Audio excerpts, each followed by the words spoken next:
Utiliser Unity Remote. Unity Remote est disponible sur le store Apple et sur le store Android comme vous pouvez le voir. Vous faites une recherche et on est aujourd'hui à la version 5. C'est développé par Unity. Alors c'est totalement gratuit et c'est une application qui va vous permettre de récupérer l'affichage d'Unity directement dans le périphérique mobile, ce qui va être très intéressant. Donc vous faites une recherche sur le store et vous l'installez comme vous avez l'habitude.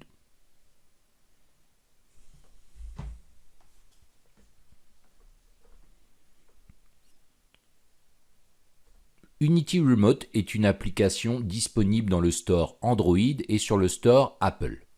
Alors c'est une application classique totalement gratuite qui permet de déporter l'affichage en fait du GameView directement dans l'application sur votre périphérique mobile, ce qui va être bien intéressant pour tester des jeux qui sont justement destinés à ce type de périphérique. Alors vous faites une recherche sur le store. Et une fois que vous l'avez, ici vous cliquez sur installer tout simplement. C'est une installation tout à fait classique. Alors vous patientez le temps de l'installation, c'est assez rapide. Et une fois Unity Remote installé, nous allons pouvoir l'ouvrir. Donc on va cliquer ici sur ouvrir. Alors vous pouvez voir à l'écran qu'on me propose ici d'accéder à des autorisations au niveau des photos et autres. Et on va autoriser évidemment. Alors, vous pouvez observer que ici j'ai un petit message. Connect this device with USB cable to your computer. Place play in the Unity Editor to test. Donc en fait, en théorie, on devrait être bon. Sauf que il va vous falloir modifier certaines choses au niveau de votre périphérique. Dans les paramètres de votre smartphone, vous descendez et vous allez jusqu'à la rubrique qui se nomme Options de développement. Si elle n'apparaît pas dans votre périphérique mobile, regardez sur Internet comment vous pouvez activer ce mode développeur. Une fois dans ce mode développeur, vous recherchez débogage USB et vous l'activez tout simplement et vous autorisez. C'est nécessaire parce que le Unity va devoir utiliser le débogage USB. Ensuite, vous pouvez voir que vous devez autoriser. Donc moi, je vais cocher toujours autoriser pour ne pas devoir le faire à chaque fois et je vais cliquer sur autoriser. Et là, ça suffit. Donc je vais pouvoir maintenant retourner ou relancer directement l'application Unity Remote. Nous allons devoir maintenant modifier quelques préférences au niveau d'Unity pour que lorsque je lance ma scène, le GameView, la partie Game, soit aussi diffusée sur le périphérique mobile.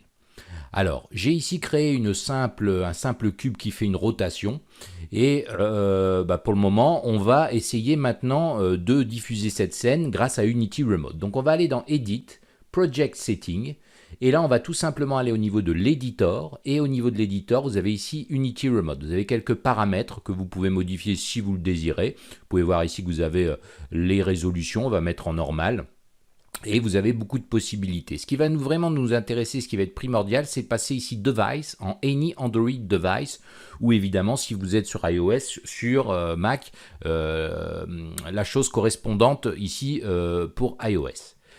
Donc maintenant, si on lance notre scène, on va pouvoir observer que normalement, Unity Remote devrait diffuser la scène aussi. Et vous pouvez voir que vous avez un affichage qui n'est pas très joli, qui est un peu saccadé, mais encore une fois, l'idée ici n'est pas de tester votre jeu en live, mais bien que ça peut se faire, mais c'est surtout ici de pouvoir utiliser la partie sensor.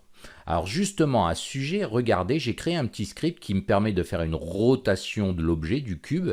Et ici, j'ai tout simplement, quand on va toucher soit avec la souris ou par le biais ici de la partie tactile, parce que comme je vous ai dit, la souris, c'est exactement la même chose pour la partie tactile, ça va tout simplement lui attribuer une couleur aléatoire. Donc on va pouvoir tester ça tout de suite. J'appuie sur le cube et on peut voir qu'il change bien de couleur. Je rappuie, voilà, on peut voir que j'ai bien une couleur aléatoire à chaque fois, il n'y a aucun souci, ça fonctionne. Et on peut voir que la partie tactile fonctionne très bien.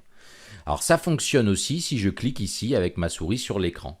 Voyez, donc c'est très intéressant parce que ça va nous permettre maintenant vraiment d'utiliser les capacités de notre périphérique mobile. Alors vous allez me dire, quel est l'intérêt? Parce que j'aurais très bien pu utiliser ici le simulator, passer sur un smartphone, n'importe lequel. On va prendre ici le S9, voilà. J'aurais pu très bien utiliser ça et cliquer. Effectivement, vous avez raison. Mais dans le cadre ici du smartphone, le gros avantage, et c'est ce qu'on va voir dans les prochaines vidéos, c'est qu'avec le device simulator, vous n'avez pas la possibilité d'utiliser les capteurs. Là, je vais non seulement pouvoir utiliser plusieurs touches de doigts, c'est-à-dire que je vais pouvoir mettre un doigt, un autre, et puis utiliser mes 2 doigts, voire plus, ce qu'on appelle le multitouch. Vous aurez aussi la possibilité d'utiliser les capteurs comme l'accéléromètre, le gyroscope, en fait, tous les capteurs de mouvement de votre smartphone, parce qu'il y a des jeux qui peuvent être basés là-dessus et qui peuvent les utiliser. Donc, c'est justement ce qu'on va voir dans les prochaines vidéos.